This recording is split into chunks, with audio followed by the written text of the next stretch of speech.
Garotinho, qual que é teu nome? Vai, garoto.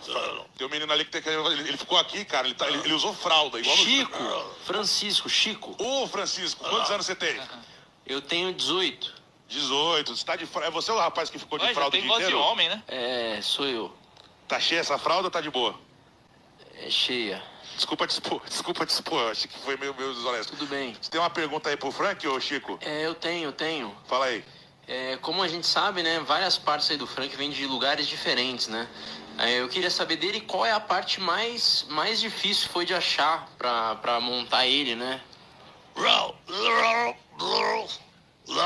Ele disse que a perna foi bem difícil de encontrar.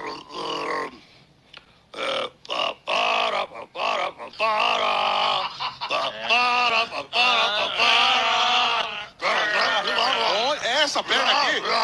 Caceta! É a perna do rei.